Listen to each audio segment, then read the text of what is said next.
You go crazy because unless you know that you really are live, you can't really hit this full thing, you see? You're now live. I'm now live. Okay. Thank you, Lily. And hello, everybody. Welcome to 8/18/2022. Hope everyone's doing well. Middle of August. Hard to imagine. September is just around the corner. In saying that, we have a great quiz for you. So let me show you some cases. This is a great case. Multiple low density lesions in the liver in a female who's 30ish with abdominal pain. What would you think about? If the patient was febrile, you could think about abscesses, right? A patient had surgery, patient had abscesses, IV drug abuse. Patient had a known primary, you think about metastatic disease like colon cancer or many other primary tumors. It doesn't look like multifocal hepatoma, it does not look like hemangiomas, FNH, or hepatic adenomas, lesions all that can be multiple.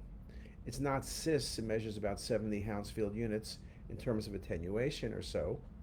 And the rest of the abdomen looks pretty good. It's really something in the liver. So when I quiz people on this, everyone went through the differential. Metastasis, multifocal hepatoma, they didn't like that. Abscesses, they didn't really like that, but it was a thought. But we went through a whole bunch of things you went through, and this is one of those cases where you learn a lot. It's a very unusual diagnosis, epithelioid hemangioendothelioma of the liver.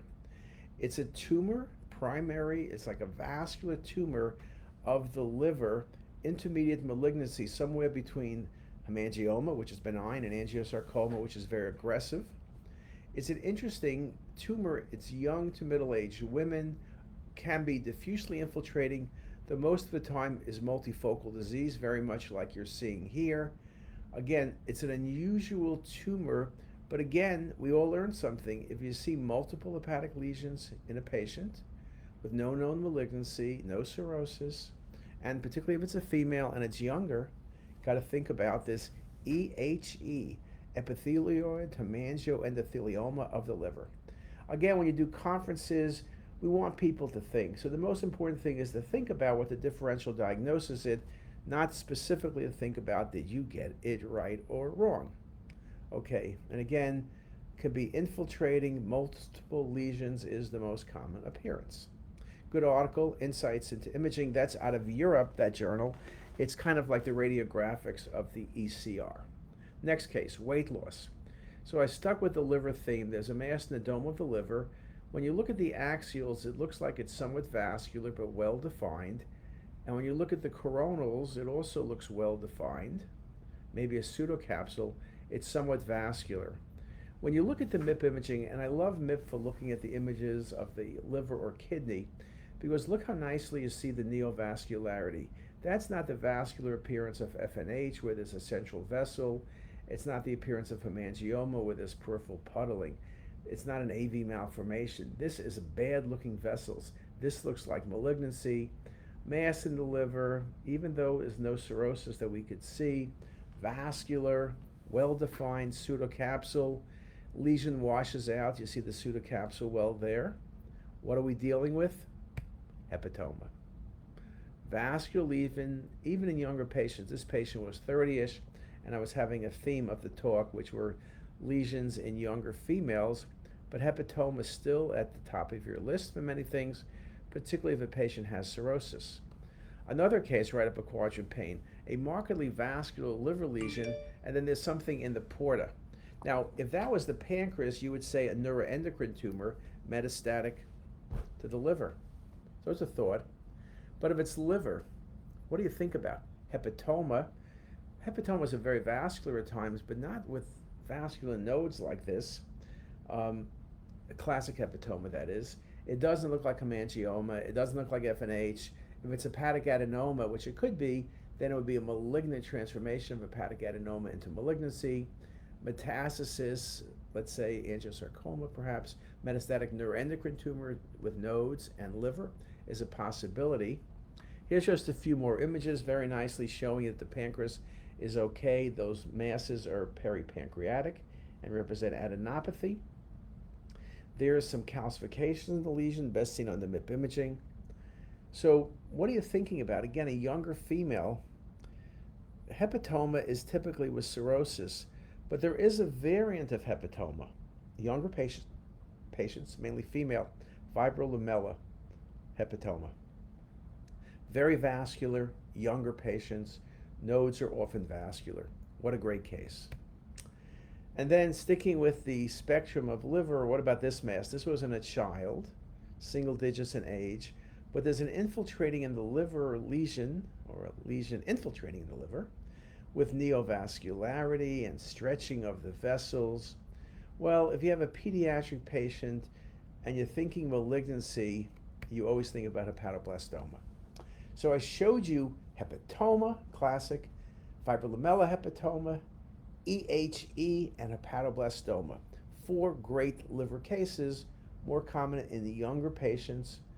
In the first couple, or the ones in the middle, EHE, for example, more common in women. I showed this case as a patient who had a mass on chest x-ray, and there's a big mass in the apex of the right lung. It's an expansile lesion. You could say, well, it could be a tumor. Well, it looks like a tumor, but it doesn't look like a lung tumor invading the chest wall. It looks like it starts in the chest wall, and when you look at it, it really does start in the chest wall. But if you look carefully, it's starting in a rib. Now, of course, you can think about things like a chondrosarcoma. That's something good to think about. That's a real possibility. You can think about metastasis, an expansile lesion, myeloma perhaps. But this patient had no known malignancy. The patient was not really sick, was not febrile. What else can do this? What gives you an expansile lesion? In this case, looks like it's arising from the rib, kind of looks aggressive, it's large. I don't see much else, and the answer is fibrous dysplasia. What a great diagnosis. Fibrous dysplasia can give you focal abnormalities in a rib, but often small, but it can give you really extensive abnormalities, and that's the case here where there's a large mass, where you go through a large differential, and fibrous dysplasia, again, should be something you consider. I put this case into the chest section, patient with neck swelling. I just like this case. You don't see the left jugular vein, it's occluded or severely compressed. You see necrotic nodes in the left neck. That could be a lot of things, head and neck tumor, but you also see that whatever's involving, it's also involving into the muscle posteriorly. And so, again, you can think about a head and neck tumor. Lymphoma, usually nodes aren't so cystic in the neck unless the patient's been treated. But one thing you should consider, and this patient also had a cough and fever, which again could be lymphoma, particularly if you had mediastinal adenopathy. But one thing to consider is infection. What gives you low density nodes? What gives you cystic necrotic nodes? Everything points to TB. And TB can occur in the neck, it can occur in the spine. Obviously, we think about the lungs, but it can occur in the abdomen, look like mesothelioma. Could occur in the liver and spleen, but necrotic nodes, TB was the answer for cystic neck nodes. Great case. Another case, rule out this section. The key thing here to notice is look at the patient's left atrium. There's an outpouching from the left atrium into the right atrium. Now you might think about a patent ductus, not a patent ductus, you may think about a patent foramen ovale, PFO, but you don't see that jet stream. It looks like just something bulging in to the patient's right atrium.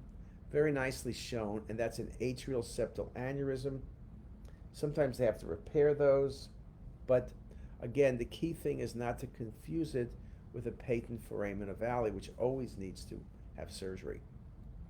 Patient with chest pain and shortness of breath. I'm going to show you 3 cases. The challenge I always think about when you have a filling defect in the heart is it tumor or is it thrombus? Sometimes it's obvious what's the right answer, and sometimes not so much. In this case, the mass is against the posterior wall of the left atrium, maybe some faint calcifications present, fairly smooth, does not really enhance when you go from arterial to venous. Beautifully shown on these images as well. So you're thinking myxoma, most common location of myxoma is the left atrium, but usually it's in the intra-atrial groove. This is not. This is posterior wall. You can think about thrombus, not the world's best location for thrombus, but thrombuses can occur anywhere. What about mets to the atrium? Those are all possibilities. There's no history of a primary tumor. What's the answer? Left atrial myxoma. Okay, think about that. Next case, there's another defect, but it's in the right atrium. I will admit, when I think about right atrium, I always think about tumor extension from below or above, SVC or IVC, or I think about something related to a catheter and a thrombus. You can have atrial myxomas in the right atrium, but they're pretty rare. So you got to be thinking about something else. So here you can see the filling defect, and if you look hard, the patient has a catheter in place. This was a thrombus at the end of a catheter in the right atrium.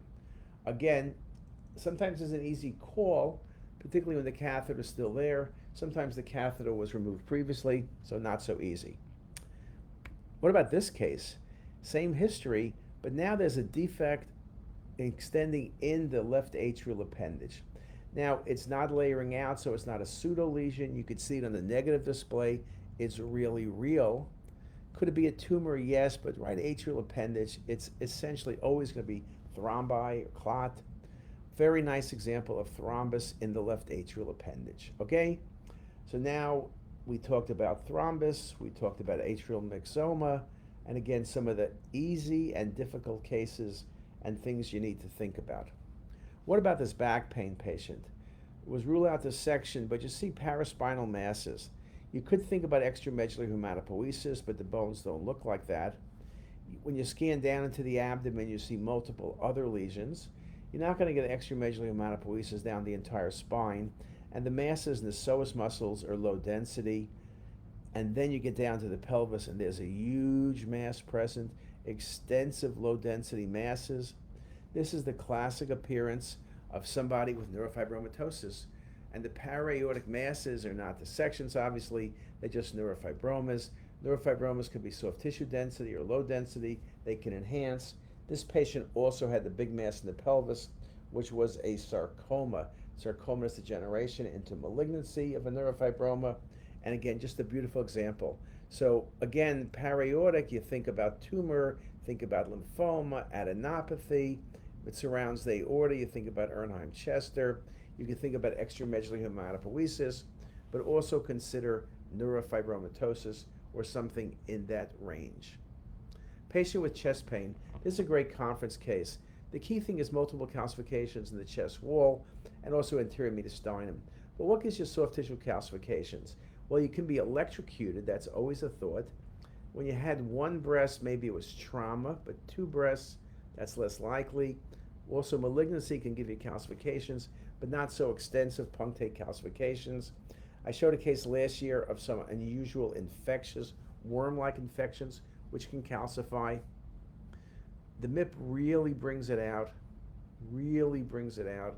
and this ended up being in the differential, trauma, tumors, necrosis, inflammation, chemotherapy-induced tissue damage, but that's often related to contrast extravasation or just chemo extravasation into soft tissues, repeated heel sticks in that location.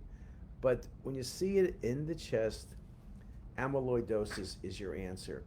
Now, just a wonderful example of amyloidosis. Again, very unusual, but it's a great differential diagnosis. Soft tissue calcification, trauma, infection, amyloidosis. Local, you think tumor, particularly when there's a mass present, or trauma, but so diffuse, so pretty symmetric, so many dots, amyloidosis. Well, that's a mess of cases, and I hope you like them. I hope they were helpful. You may notice now that not only are we doing cases on Facebook, but we're doing case quizzes on YouTube.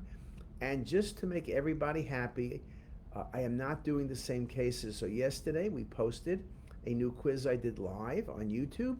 And today, this quiz you're doing right now is on Facebook. And all the cases were different. So there's more cases for you to think about. We wish you could join us when we do the cases live on Wednesday at 12 o'clock and I quiz the faculty, but we can't do that. So this is the next best thing. And I hope you have a great day. Thanks a lot. Bye.